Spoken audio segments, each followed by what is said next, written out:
ગીતા ચોક વિસ્તારમાં માંસાહારી પદાર્થ નાખવામાં આવતા જૈન સમાજ દ્વારા આવેદનપત્ર પાઠવ્યું। ગીતા ચોક અને કૃષ્ણનગર વિસ્તારમાં મોટા પ્રમાણમાં જૈન સમાજ વસવાટ કરે છે। આ વિસ્તારમાં અવારનવાર માંસાહારી પદાર્થ ફેંકી જૈન સમાજને પરેશાન કરવામાં આવી રહ્યો છે, જેના અનુસંધાને જૈન સમાજ દ્વારા બાઇક રેલી યોજી કલેક્ટર કચેરી ખાતે આવેદનપત્ર પાઠવી અસાધારણનો કડક અમલ કરાવી તપાસ કરવા માટેની માંગ કરવામાં આવી હતી।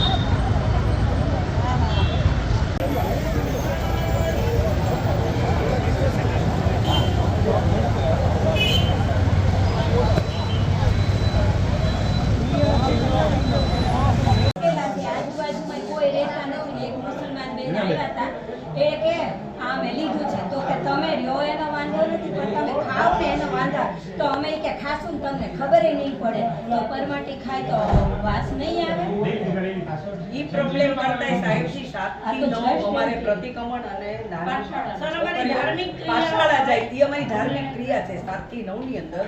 હવે હિન્દુને આગળ કરે, હિન્દુમાંથી કોઈ પણ એક વ્યક્તિને આગળ કર્યો ઈ આવીને આ મકાન એના નામે ટ્રાન્સફર કરે। હવે એમ અત્યારે ટોટલ અમારે અહીંયા આગળ 1084 ફ્લેટ છે, બંગલા ટેનામેન્ટ ને ફ્લેટ। એમાં અત્યારે લગભગ માની લો 15-20 આવ્યા છે, 40 પાઇપલાઇનમાં છે કે જે લોકો આ લઈને ફ્લેટ કરવા માંગે છે। હવે એને જે ઓથોરિટી જ્યાંથી મળે છે, જે 3 સ્ટેજમાં જેને પસાર થવાનું હોય એમાં બધા ફૂટલા તંત્રથી માંડી બધું ફૂટલું હોય 8,000 10,000 રૂપિયા લઈ અને એ લોકો ટ્રાન્સફર થાય છે। આને કલેક્ટર ઓફિસમાંથી જો આ મજબૂત રીતે કોઈ પણ આ એરિયામાંની કોઈ પણ પ્રોપર્ટી કોઈ પણ સંજોગોમાં ટ્રાન્સફર ન થાય, કાયદો તો છે કે કલેક્ટરની મંજૂરી જોઈએ, તો એની માટેની આપ પરફેક્ટ કોઈ કરો ના મંજૂરી તો ટ્રાન્સફર થતો નથી થતું પાક્કું પણ મંજૂરીમાં તો એવું છે ને કે તમે કહો છો કે કોઈ વધારે પૈસા આપીને અને વેચી દે છે વચ્ચે, તો આ તો જે વેચનાર છે એને પણ ધ્યાન રાખવું જોઈએ ને, કારણ કે અમે લોકો પરમિશન નથી આપતા। માની લો કે 200 ઘર છે આ જગ્યામાં અને આમાં વચ્ચે કોઈ એક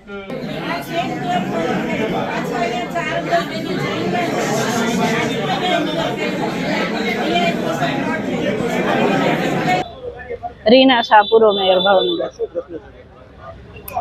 અમે લોકો કૃષ્ણનગર ગીતા ચોકના રહેવાસીઓ છીએ। મોટા ભાગે કૃષ્ણનગર અને ગીતા ચોકમાં જૈન અને બ્રાહ્મણોનો રહેવાસ છે, એટલે ત્યાં વસવાટ કરે છે। આ બંને કમ્યુનિટી વેપાર અને વાણિયા છે, તો વેપાર સાથે સંકળાયેલી અથવા તો શૈક્ષણિક શિક્ષણ સાથે સંકળાયેલી કમ્યુનિટી છે। બંને ખૂબ શાંતિપ્રિય કમ્યુનિટી છે, છતાં પણ વારંવાર વિધર્મીઓ ત્યાં ક્રોસ કરીને આવે છે અને આવીને ત્યાં આગળ અમારી પ્રોપર્ટીઓ ઉપર ઘરે ઘરે પૂછવા આવતા હોય છે। બહેનો એકલા હોય ઘરમાં, એ સમયે પૂછવા આવે છે કે તમારે પ્રોપર્ટી વેચવાની છે, તમારું મકાન વેચવાનું છે, અમે તમને વધારે પૈસા આપશું તમારે જો વેચવું હોય તો। આ રીતની પ્રવૃત્તિઓ થતી જોવા મળે છે। અત્યારે 3-4 ત્યાં આગળ આ લોકો વચ્ચે રહેવા આવી ગયા છે બોરડી ગેટ થી ગીતા ચોકના રસ્તા ઉપર, અને વારંવાર બધાના ઘરની આસપાસ માંસાહારી પદાર્થ કે એગના છિલકા કે આવું બધું નાખી જાય છે અને ઘરની આગળ નાખીને જાય। એટલે અમે જે કમ્યુનિટી બટેટા લસણ ડુંગળીથી પણ આઘા હોઈએ છીએ, એ લોકોને હંમેશા આવું બધું બહાર નીકળે દેરાસર જવા માટે ત્યારે આવું જોવું પડે, એ અમારી માટે ખૂબ આઘાતજનક છે અને અમારી માટે અસહ્ય પ્રવૃત્તિ છે। અમારી માંગ છે કે તાત્કાલિક ત્યાં કેમેરા ચાલુ થાય અને ત્યાં જલ્દીથી એક પોલીસ ચોકી નાનકડી બને, જેથી કરીને અમે બોરડી ગેટ અને ગીતા ચોકના રહેવાસીઓ જે પણ છે એ લોકો અસલામતી જે અનુભવે છે એમાંથી અમે શાંતિથી રહેવાસ કરીએ।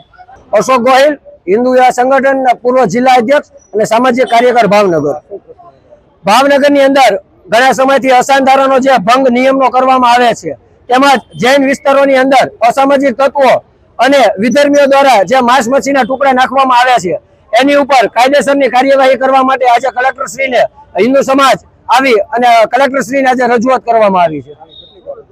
આવી તો અમારા ચપ્પલના તળિયા ઘહાઈ ગયા એટલી વાર કલેક્ટરશ્રીને આવેદન આપ્યું છે, પણ હવે ભાવનગરના જ્યારે હિન્દુવાદી સરકાર કહેવાય અને ગુજરાતમાં પણ હિન્દુવાદી સરકાર છે, તો સરકારશ્રીને ગાંધીનગર, ભાવનગરની અંદર જે હિન્દુના ખોબલે ખોબલે મત આપીને હિન્દુ સમાજે જે જીતાડ્યા છે, એ લોકોને જો આખું ઉઘડે અને જાડી ચામડીના અધિકારીઓને કઈક ભગવાન સદબુદ્ધિ આપે અને આમાં કાયદેસર કાર્યવાહી થાય અને અસાનદારોની કડક કાર્યવાહી થાય એવી હિન્દુ સમાજની લાગણી અને માંગણી છે.